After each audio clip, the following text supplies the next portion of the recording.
Oi pessoal, eu vou tentar passar aqui para vocês um comentário da primeira questão do questionário que o professor passou para vocês, tá? Ele começa perguntando quais os aspectos que nós podemos ver na Revolução Científica do século XVI, quais os aspectos que influenciaram, que a gente pode dizer que influenciaram o modo de proceder da filosofia moderna. Então, eu gostei da questão porque é aquele tipo de questão que eu acho que é bem generalizante, né? Ele pergunta ele dá oportunidade de você falar várias coisas, né? O aluno ele tem vários modos de responder esse questionamento. Então, eu gosto mais de questões assim. O questionário eu senti que ele tem bastante questões específicas que vão num determinado ponto. Eu não gosto muito não, mas eu vou tentar abordar com vocês. Então a questão como é que a questão colocada aí por Galileu, a questão heliocêntrica, trouxe influência no surgimento da filosofia moderna. Tá legal? Então vou destacar, vou aproveitar e vou fazer o seguinte, vou destacar aqueles aspectos, aquelas características do pensamento moderno e com isso vou responder, vou dar subsídio para vocês responderem, a questão do professor, tá? Não vou dar a resposta pronta, tá bom? Então eu destaco as seguintes características do pensamento moderno. Moderno é igual a bases novas do pensamento. É um pensamento sem precedente na tradição. Embora haja similaridade, embora a gente possa ver assim, poxa, aqui o Descartes ele parece muito com Santo Anselmo, alguns aspectos da demonstração de Anselmo quanto à existência de Deus, outro cogito agostiniano muito parecido também, o nominalismo de Guilherme de Ockham parece ser pressuposto para a filosofia moderna, mas na realidade essa é a principal característica. A filosofia moderna é moderna, sob novas bases. E que bases são essas? Isso que é importante. Aí vamos ver. Moderno também, ele substitui a especulação contemplativa por uma atitude mais prática. Por exemplo, a experiência controlada, né, quando se faz experimentos no que diz respeito à ciência. É mais também matematizada. Quando eu digo matematizada, eu quero dizer o uso que se faz da ciência matemática mesmo, mas também poderíamos entender matemático aqui como o aspecto a priorístico do pensamento moderno.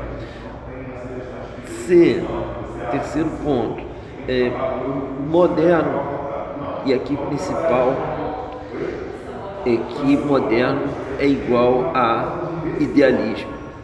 O idealismo, já coloquei para vocês, é uma abordagem da filosofia que influenciou muito a pegada científica, o modo de proceder científico, em que as forças do homem,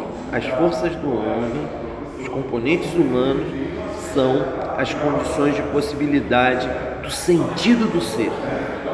Isso em termos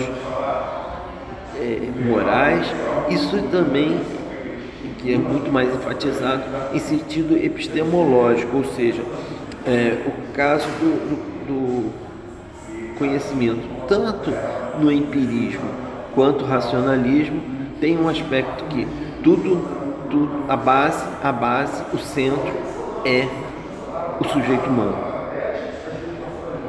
Quarto aspecto, que eu marquei aqui com a letra D, há então, portanto, um antropocentrismo muito forte, tá? A autoridade central de todo o pensamento, de todo o funcionamento do mundo. É como o homem pensa o mundo, tá? Esse é o fundamento.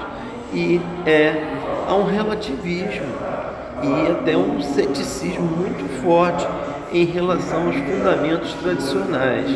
Se vê com suspeita aqueles antigos pensamentos, tanto da filosofia antiga quanto da filosofia medieval. Então esses são os principais aspectos que eu queria destacar como características do moderno. Agora vamos à resposta propriamente dita, que a gente poderia orientar vocês a respeito do questionário. Ele pergunta os aspectos que influenciaram o pensamento moderno, né?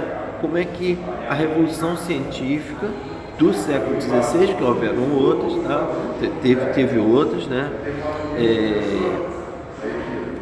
Como é que essa do século XVI trouxe alguns aspectos que a gente pode dizer que é base para o pensamento moderno. O aspecto principal que eu quero destacar é a perspectiva idealista. O novo procedimento científico, ele faz ver que a atitude filosófica, ela precisa assumir uma suspeita em relação ao testemunho, tá? De uma sensibilidade conformada de modo habitual. Então, quando se falava testemunho dos sentidos no antigo e no medieval, era uma certa conformação com, por assim dizer, dos nossos sentidos, né? Não há uma investigação controlada. Então, seja a tradição, seja no que o Bacon chamava de ídolos, tá? Os ídolos convencionais. Assim, o idealista, ele parte das prerrogativas da subjetividade em relação ao real. Outro aspecto que a gente pode responder essa pergunta é a observação ativa e experimentada da natureza, mesmo quando se aplica componentes a priorísticos, componentes matemáticos, tá? A observação é controlada, é preciso método, é preciso aplicar um procedimento e ir observando como é que a natureza se comporta. E o terceiro aspecto que eu gostaria de destacar é o aspecto decorrente que a gente não pode se furtar, é um expediente de tomar os corpos, tomar os seres no universo de um modo hierarquizado. Então, na física aristotélica, na física ptolomaica, você tem diferentes qualidades de ser sublunar e supralunar. Isso faz muito parte do modo como há uma hierarquia metafísica no pensamento de Aristóteles. Os seres que estão acima, os seres que ultrapassam essa realidade mais sensível e aqueles que estão mais voltados para um movimento, para a mudança, que é essa esfera em que nós vivemos aqui, um elemento de influência extremamente platônico em Aristóteles. Bom, gente, então esses aspectos que eu quis destacar para vocês na primeira questão aí do nosso questionário. Um grande abraço.